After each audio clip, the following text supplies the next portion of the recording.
Hi everyone, आज की video का टॉपिक है diabetes mellitus. So let's assume हमारी बॉडी एक एमएनसी है और उसके सारे सेल्स एम्प्लॉयज़ हैं। अब सिचुएशन कुछ ऐसी है कि कंपनी के पास फंड्स या ग्लूकोज तो बहुत है, but due to some defect वो यहाँ तक पहुँच नहीं पा रहा। So insulin is basically the credit card through which जिसके ये क्लेम नहीं कर पा रहे हैं। सो डेफिनेशन क्या है?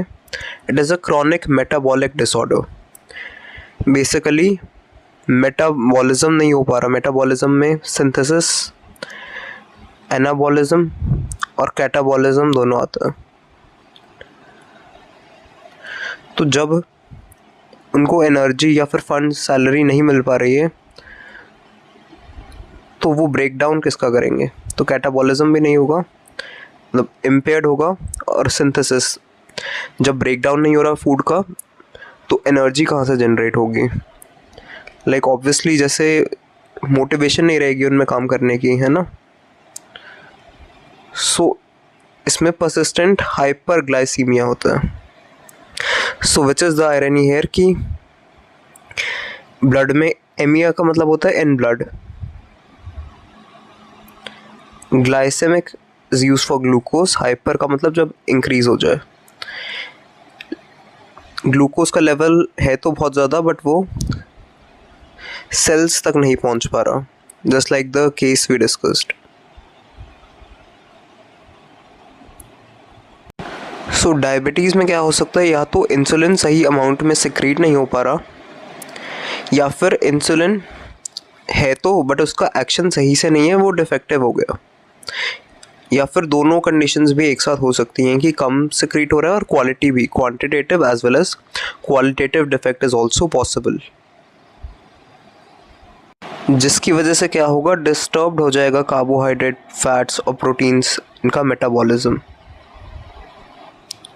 मेनली कार्बोहाइड्रेट्स का मेटाबॉलिज्म में गड़बड़ हुई, जिसकी वजह से क्या होगा? बॉडी सेल्स स्टार्व स्टेट पर हैं तो वो यूटिलाइज करने लग जाएंगे एग्जिस्टिंग मसल मास को, फैट को, उससे फिर एनर्जी डराइव होगी।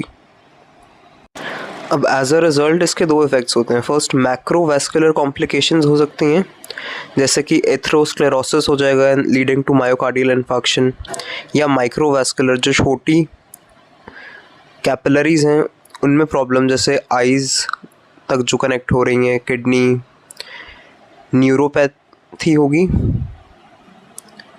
Nephropathy and retinopathy. ये हम आगे वाले पॉइंट्स में डिस्कस करेंगे। So now let's move on to the histological basis. Pancreas basically एक मिक्स्ड ग्लैंड या फिर हेट्रोक्राइन ग्लैंड है। दैट मीन्स इसका पार्ट एक्सोक्राइन भी होता है एज वेल एज एंडोक्राइन भी होता है। सो ऐसा समझो कि इस कंपनी में पैंक्रियास को बॉडी ने दो मेन फंक्शंस के लिए हायर किया है। तो पहला तो उसका जो असाइंड रोल है कि ये डाइजेस्टिव एंजाइम्स को सेक्रेट करेगा, और एंडोक्राइन पार्ट में जो आइलेट्स हैं, islets of Langerhans, they regulate glucose homeostasis, levels को कंट्रोल करेंगे। To maintain the internal environment is what homeostasis. And endocrine है तो ऑब्वियसली हार्मोन्स का सिक्रीशन होगा। So the islets are highly vascular with fenestrated capillaries. This facilitates rapid hormone release. Highly vascular तो as compare to other tissues यहाँ पे blood का supply काफ़ी ज़्यादा होता है, क्योंकि पैंक्रियाज डक्टलेस हैं, इसलिए ब्लड वेसल्स काफ़ी ज़्यादा चाहिए to carry the hormones easily. और फेनेस्ट्रेटेड कैपिलरीज का मतलब है इनमें छोटे छोटे होल्स हैं ताकि ईजिली ये अपने टारगेट्स अचीव कर पाएँ एंडोक्राइन सिक्रीशन से हार्मोन्स को भेजने का। तो इसको आप ऐसा अज्यूम करो कि ये फेनेस्ट्रेटेड एक्चुअली एक गेटवे है for the VIP entry exit to make the process rapid. Like special लोगों के लिए तो बॉस का गेट मान लो इसे। और ये रहे वो पार्ट्स, ये SNR सेल्स हैं, but right now we are concerned with the islets of Langerhans और उसके एसोसिएटेड सेल्स जिनकी बात करते हैं, द सेल टाइप्स। तो ये मेनली 4 टाइप के सेल्स हैं, बीटा सेल्स, अल्फा सेल्स। ये पहले क्यों नहीं लिखा अल्फा बीटा, क्योंकि ये डिस्कवरी के बेसिस पे सीक्वेंस लिखी हुई है, beta, alpha, delta and PP cells. तो अब हमें याद रखना है कौन सा सेल क्या सेक्रेट करता है, तो उसके लिए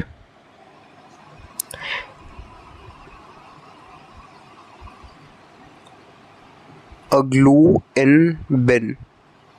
अगर कंफ्यूजन हो रही है अल्फा सेल क्या सेक्रेट करेगा बीटा सेल, तो उसके लिए निमोनिक है ग्लूइन बिन। मतलब जैसे आपकी ग्लू खत्म हुई तो डस्टबिन में डाल दी, तो ए से अल्फा सेक्रेट करते हैं ग्लूकागॉन, बिन डस्टबिन के बिन से, बी से बीटा, आयन इंसुलिन।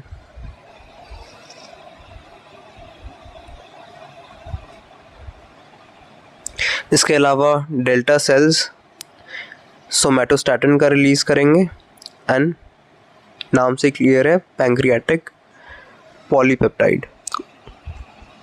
सो एक साथ मिलके ये चारों सेल्स जो ग्लूकोज के होम्योस्टैसिस की हम बात कर रहे थे उसे मेंटेन करेंगे और साथ ही साथ हार्मोन्स का बैलेंस होगा।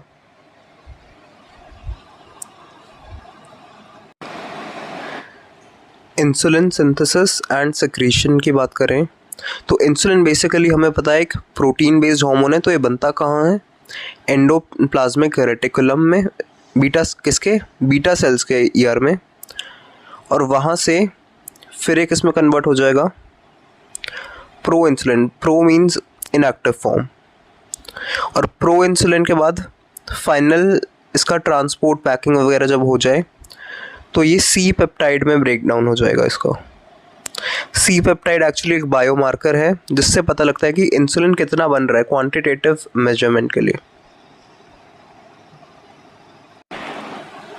प्री प्रो मतलब जो इनएक्टिव था उससे पहले भी कैसे बना, देन प्रो इंसुलिन, फिर फाइनली इंसुलिन।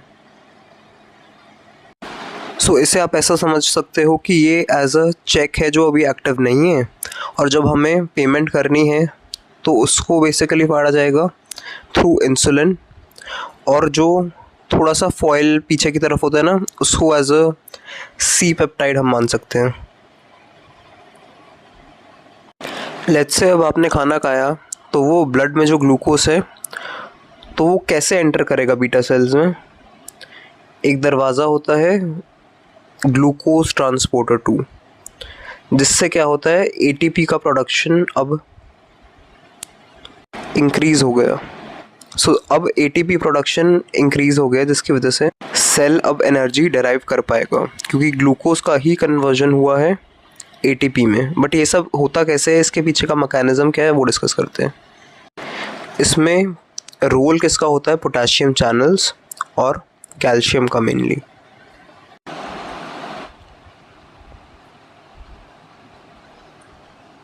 सो ये होता है ऐसे ही, सेल है लेट्स से, और यहाँ पे ग्लूकोज अंदर आया और इससे ये कन्वर्ट हो गया किसमें, इससे अब ATP बन गई, जिसके बीच में पोटेशियम चैनल्स थे। पोटेशियम ने क्या किया, रास्ता बंद कर दिया। पोटेशियम के ये बंद चैनल्स को बंद होने से कैल्शियम का इन्फ्लक्स होगा। अब कैल्शियम अंदर आ जाएगा, और कैल्शियम के अंदर आते ही जो इंसुलिन साथ में गया था ना वो अब रिलीज़ हो जाएगा। तो बेसिकली हमारा पर्पस क्या था यहाँ पे, इसका एक्सोसाइटोसिस, सेल से बाहर निकालना, अंदर ट्रैप नहीं रखेंगे इंसुलिन को, इसीलिए ये सब हुआ।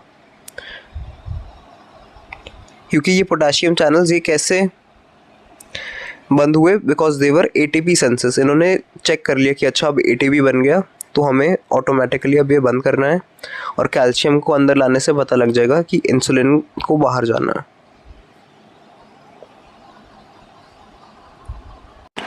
अब जैसे मैंने बोला कि ये एक स्टार्व्ड कंडीशन है, तो इंसुलिन के रिसेप्टर्स एक्चुअली कहाँ होते हैं, मसल और एडिपोज टिश्यू में।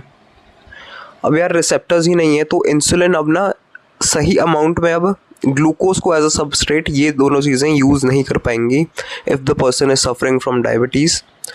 तो जिससे क्या होगा,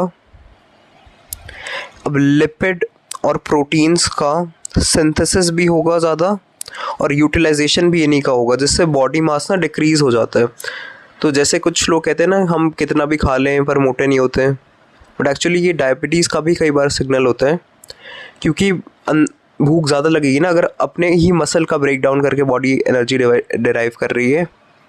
इमेजिन करो जैसे सैलरी नहीं मिल पा रही और एम्प्लॉय क्या कर रहा है, अब अपने जो सेविंग्स हैं उन्हीं की को यूटिलाइजेशन करता जा रहा है, तो ऐसे बैलेंस अब कम हो रहा है धीरे धीरे।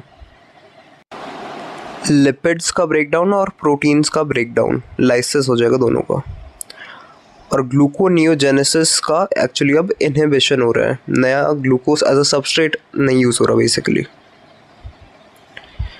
इंसुलिन एक एनाबॉलिक हार्मोन है।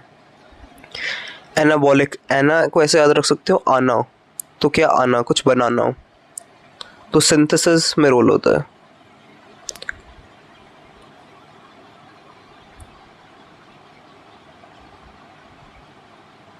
और इंसुलिन ही स्टोर करके रखता है nutrients. It is responsible for storage of nutrients and maintains glucose homeostasis by promoting cellular uptake, मतलब एक्स्ट्रा ग्लूकोज जो ब्लड में है उसको सेल्स में भेजता है और फिर वो सेल्स यूटिलाइज करेंगे और हेपेटिक ग्लूकोज आउटपुट इससे सप्रेस होगा। इसका क्या मतलब है, hepatic word is use for liver, तो लिवर में स्टोर होता है ना ग्लूकोज, बट अब वो यूटिलाइज नहीं हो पाएगा, वो उसका सप्रेशन हो रहा है अगर ये डायबिटीज़ है किसी को।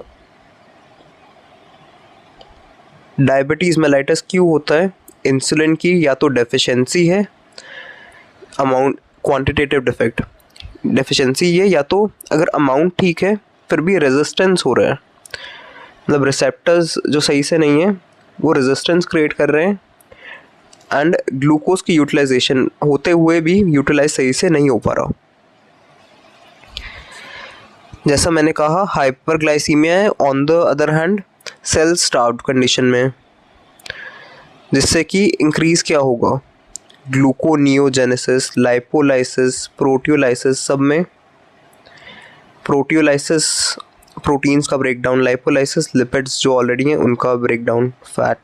ग्लूकोनियोजेनेसिस क्यों हो रहा है, क्योंकि बॉडी अनअवेयर है कि ऑलरेडी हमारे पास है बट वो नया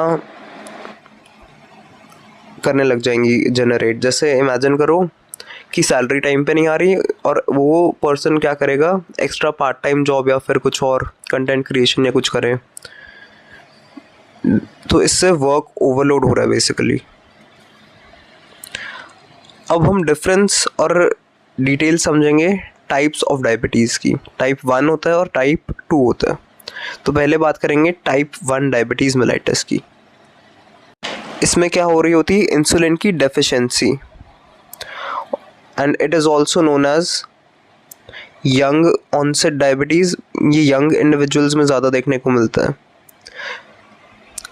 बट एक्चुअली होता ये कम है। 1 से याद रखो कि 10% तो 1 वाला होता है और बाकी का 90% टाइप 2 ज़्यादा कॉमन है। It is N auto immune disorder, the body खुद ही हार्म करने लग जाती है अपने बीटा सेल्स को, जिसकी वजह से इंसुलिन अब कम हो रहा है, प्रोडक्शन नहीं हो रहा।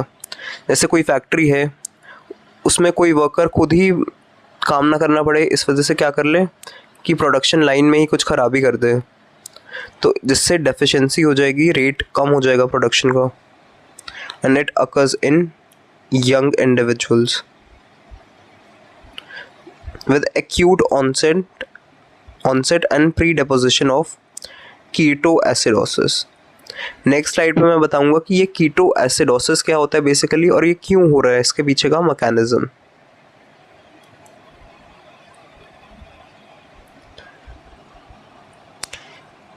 जब ज़्यादा लेवल पे सिवियर इंसुलिन डेफिशिएंसी होती है, इसकी वजह से क्या, सेल्स तो बेसिकली अभी स्टार्व स्टेज में ही है। हमें पता है कि स्टार्व स्टेज में फ्यूल क्या होता है, कीटोन बॉडी का फॉर्मेशन इंक्रीज होगा और मेटाबॉलिक एसिडोसिस हो जाएगा। सो ये मैं बना के बताता हूँ। एक्चुअली जब इंसुलिन की डेफिशिएंसी होती है तो लाइपोप्रोटीन लाइपेज LPL जो होता है वो एक्ट करना स्टार्ट करता है और एडिपोज टिश्यू में लाइपोलाइसिस इंक्रीज हो जाता है। टिश्यू के अंदर फैट जो स्टोर था उसका ब्रेक डाउन इंक्रीज होगा, जिसकी वजह से अब एडिपोज टिश्यू से ये जो फ्री फैटी एसिड्स थे, एडिपोज टिश्यू के फ्री फैटी एसिड्स ब्लड में आ जाएंगे। They reach the blood stream, और ब्लड स्ट्रीम में जब इंक्रीज लेवल हो जाएगा फ्री फैटी एसिड्स का, ब्लड लिवर में भी प्रोसेस होगा, है ना। तो फ्री फैटी एसिड्स अब कहाँ पहुँच जाएंगे ब्लड से? They reach the liver through the blood. अब फैटी एसिड्स का क्या होता है हमें पता है, बीटा ऑक्सीडेशन, जिससे ज़्यादा एसिटाइल कोएंजाइम बनता है और फिर ये पूरी साइकिल होती है ना, जिससे अब कीटोन बॉडीज़ का सिंथेसिस इंक्रीज हो जाएगा। कीटोन बॉडीज़ कौन कौन सी होती हैं? बेसिकली एसेटोन होती है, एसेटोएसिटेट,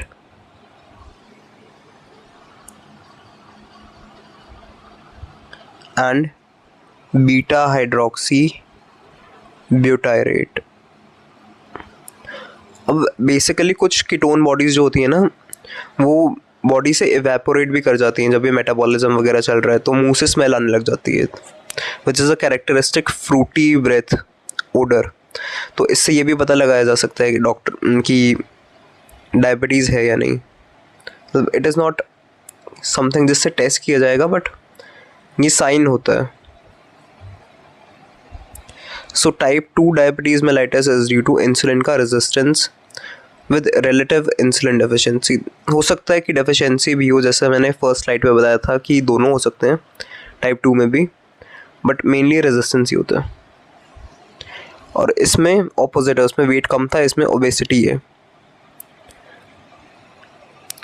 and develops gradually. So early onset नहीं होता इसका, धीरे धीरे डेवलप होता है विद एज, एंड जेनेटिक भी होता है। तो आपके पास अगर फैमिली में हिस्ट्री है डायबिटीज़ की, तो विद एज डायबिटीज़ टाइप 2 होने के, मेलाइटिस टाइप 2 होने के चांसेस इंक्रीज हो जाते हैं।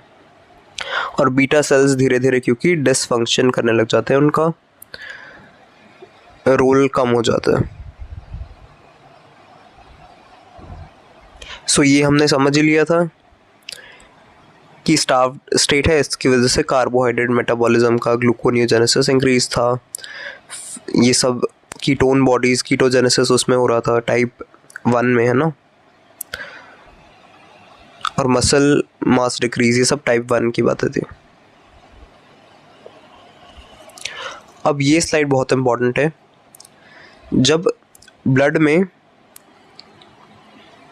एक्चुअली अब वो सब आइज़ के, बाकी सब लिवर के, वो सब तो रिसेप्टर्स बंद थे, है ना। तो ब्लड में जो हाइपर एक्सेस ग्लूकोज है वो कहाँ जाएगा? धीरे धीरे it will reach the kidneys. अब किडनीज़ फिल्टर करेंगी, पर किडनी की भी तो एक लिमिट है ना, सर्टेन लेवल तक ही वो कर पाएंगी। जैसे ही थ्रेशोल्ड, रीनल थ्रेशोल्ड वो 180 mg/dl रीच होगा, जैसे ही इससे ज़्यादा एक्सीड होगा तो क्या होने लग जाएगा? अब ग्लूकोज यूरिन में निकल जाएगा और किडनी फिल्टर नहीं कर पाएगी। It is osmotic diuresis. इसका मतलब क्या है कि यूरिन जो है उसमें ग्लूकोज ज़्यादा है, और ग्लूकोज ज़्यादा है इसलिए ऐसा तो अजीब होगा कि ग्लूकोज वाला यूरिन आ रहा है, ऐसा तो होता नहीं। अब थोड़ा पानी का लेवल भी बॉडी ट्राई करेगी कि सारा यूरिन में ही आ जाए, जिसकी वजह से इंक्रीज्ड वाटर हो जाएगा। मतलब ग्लूकोज बेसिकली पुल अवे कर लेगा पानी को और डायूरेसिस हो जाएगा। अब polyuria leads to dehydration and then polydipsia. ये बहुत लोगों को कन्फ्यूजन होती है, लोग सोचते हैं डायबिटीज़ है, इन्हें प्यास ज़्यादा लग रही है तभी यूरिन आ रहा है, but no, that's completely a misnomer. Basically हो क्या रहा है कि ग्लूकोज ज़्यादा निकल रहा है ना यूरिन में, उसकी वजह से वो वाटर को पुल आउट कर रहा है और पानी सारा उसी में ही निकल जा रहा है। तो उसकी वजह से डिहाइड्रेशन हो रही है, तो प्यास ज़्यादा लग रही है। अब टेस्ट पे आते हैं HbA1c। इससे क्या पता लगता है? Average blood glucose over 2 to 3 months, 120 days में ग्लूकोज के लेवल्स कितने रहे हैं वो ये बताएगा। नॉर्मली ऐसे क्यों डिनोट किए? हीमोग्लोबिन ए तो नॉर्मली होता ही है, बट वो ग्लाइसेशन हो जाएगा हीमोग्लोबिन का, मतलब हीमोग्लोबिन में जब without any actual link glucose attach हो जाए in the cells, red blood cells, and it is helpful for diagnosing and monitoring of diabetes. तो नॉर्मल जो फास्टिंग स्टेट वाला ग्लूकोज लेवल या फिर नॉर्मल वाले लेवल्स हम मेजर करते हैं ना, उसमें कुछ लोग चीट कर लेते हैं। जैसे थोड़े दिन तो नहीं खाएंगे कि पता है टेस्ट कराने जाना है, घर पे डांट पड़ेगी एंड ऑल एक्सेट्रा रीजंस की वजह से। लाइक सपोज जेठालाल है, उसको टेस्ट कराने के लिए बोला गया। वैसे तो जलेबी फाफड़ा एंड ऑल वो खाता रहता है, बट उसने अब क्या किया, टेस्ट कराना है तो 2 दिन के लिए उसने क्विट कर दिया या फिर मील स्किप कर दी ताकि उसकी रिपोर्ट्स नॉर्मल आ जाएं। बट ऐसे लोग यहाँ पे फूल हो जाते हैं क्योंकि ये ज़्यादा 3 महीने तक के 120 डेज लेवल्स को चेक करता है। So it is very reliable test. अब कॉम्प्लिकेशंस को डिटेल में समझते हैं कि डायबिटीज़ के लोगों को क्या दिक्कतें आ रही थी। बड़ी वेसल्स में कॉम्प्लिकेशंस क्या आ रही थी, जैसे atherosclerosis and all this due to the oxidative stress. Nitric oxide basically epithelial cells, endothelial cells secrete करते हैं to keep the vessels fluffy, but atherosclerosis के केस में फैट अक्यूमुलेशन हो जाता है एंड ऑक्सीडाइज्ड LDL यहाँ पे इंक्रीज हो जाएगा। और स्कैवेंजर सेल्स कौन से होते हैं? मैक्रोफेजेस, जो इसे क्लीन रखते हैं। बट इसमें हमें याद रखना है 3 पैथी होती हैं, 3 P's। डिफ़िकल्टी किस में है? जहाँ जहाँ रिसेप्टर्स थे, रेटिना, रेटिनोपैथी। और ये भी आपने सुना होगा कि डायबिटिक पेशेंट्स को कैटरैक्ट हो जाता है क्योंकि ग्लूकोज जो है ना वो सॉर्बिटॉल में कन्वर्ट हो जाएगा, विच इज़ एन अल्कोहल, जो कि अक्यूमुलेट होके उधर दिक्कत करेगा। और ब्लरी टाइप ऑफ विजन जो होता है ना उसमें, that is due to this only. Kidney में प्रॉब्लम हो रही थी, नेफ्रोपैथी, क्योंकि रीनल थ्रेशोल्ड से ज़्यादा उसके पास आएगा तो दिक्कत होगी ऑब्वियसली। और ब्रेन का मेन फ्यूल हमें पता है ग्लूकोज होता है, तो अगर ज़्यादा भी पहुंच जाए तो भी, या फिर ये तो स्टार्व स्टेट है, ज़्यादा नहीं पहुंच रहा था, ऑक्सीजन की भी डेफिशिएंसी हो रही थी, है ना। न्यूरोपैथी।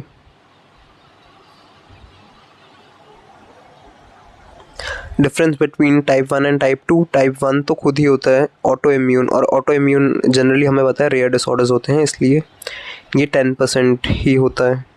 बाकी 90% लोगों को टाइप 2 वाला डायबिटीज़ होता है। It is an early onset, young age में होता है, accompanied by ketosis, ketone body synthesis. और कीटोसिस एडल्ट्स वाले में नहीं होता जनरली, उसमें ग्लूकोज निकलता है ना। Type 2 insulin resistance with relative deficiency, और ये एडल्ट्स में। एज ऑफ ऑनसेट की तो हमने बात कर ली, जुवेनाइल ऑनसेट बोलते हैं इसको। और ये above 40 is a really critical value when it comes to biochemistry things, क्योंकि 40 से ऊपर ही, क्योंकि किडनीज में 10% नेफ्रॉन्स कम हो जाते हैं, और 40 से ऊपर ही डायबिटीज़ का रिस्क भी इंक्रीज़ हो जाता है। So nutritional status at the time of diabetes onset, under nourished रह जाते हैं बट ओबीस हो जाते हैं ये वाले इंडिविजुअल्स। वैसे तो स्लिम होंगे बट न्यूट्रिशन प्रॉपर नहीं होगा। जेनेटिक लिंक, टाइप 2 वाला ज़्यादा जेनेटिक होता है, तभी तो इसके होने के चांसेस भी ज़्यादा है। डिफेक्ट किस में होता है, इसमें बीटा सेल्स डिस्ट्रॉय हो जाते हैं और प्रोडक्शन इंसुलिन का अफेक्ट हो रहा है। इसमें रेजिस्टेंस है, मतलब या फिर इनेबिलिटी है to by the beta cell of the beta cells to secrete appropriate quantities of, so it is a qualitative as well as quantitative disorder।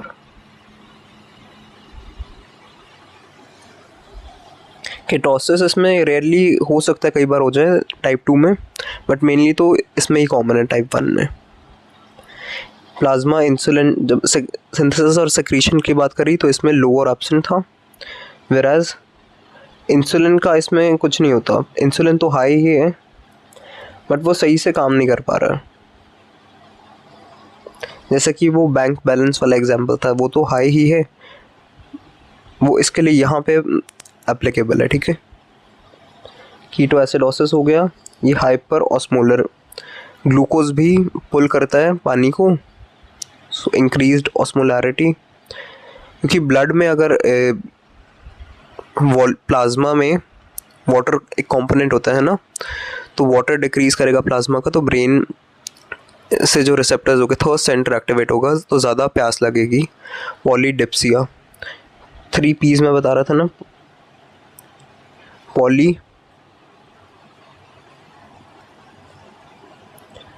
Polyuria की वजह से, वो 3 P's ये है, वो वाले नहीं, ठीक है। पॉलीडिप्सिया ज़्यादा प्यास लगना, एंड पॉलीफेजिया, जैसे फैगोसाइटोसिस होता है ना, जैसे अमीबा करता था फॉर एग्जांपल, फैगोसाइटोसिस के थ्रू फूड इंगल्फ, तो फैगोफेजिया खाना, तो भूख ज़्यादा लगेगी, क्योंकि आयरन ये है कि सेल स्टार्व्ड हैं बट ग्लूकोज ज़्यादा है, होते हुए भी उन्हें ग्लूकोज वो मिल नहीं पा रहा, तो वो क्या ट्राई करेंगे कि ये और खा लें थोड़ा सा ताकि हमारे तक पहुंच पाए। सबसे अब इम्पॉर्टेंट पॉइंट, जो टाइप 1 होता है उसमें क्योंकि इंसुलिन कम है तो इसलिए देना इसको ज़रूरी होता है, इंजेक्टेबल फॉर्म में, है ना, इंट्रावेनसली इंसुलिन दिया जाता है। Insulin is very necessary in type 1 diabetes. इसमें क्या कहते हैं डॉक्टर्स जनरली कि डाइट का ध्यान रखो, एक्सरसाइज करो, और हाइपोग्लाइसेमिक ड्रग्स देते हैं ताकि जो एक्सेस है वो कम हो पाए ग्लूकोज ब्लड में। या फिर कई बार ऐसा भी करना ज़रूरी होता है कि ज़्यादा ट्रीटमेंट 2 वे से ना दिया जाए, कि इंसुलिन भी दे रहे हैं और हाइपोग्लाइसेमिक ड्रग्स भी, तो कई बार ज़्यादा हाइपोग्लाइसीमिया भी हार्मफुल हो जाता है। And dyslipidaemia, good cholesterol is comparatively high as compare to the bad one, that should generally occur कि गुड ज़्यादा होना चाहिए और बैड कम, बट इसमें उल्टा हो जाता है, लिपिड का बैलेंस ख़राब हो जाता है। So that's all, thank you.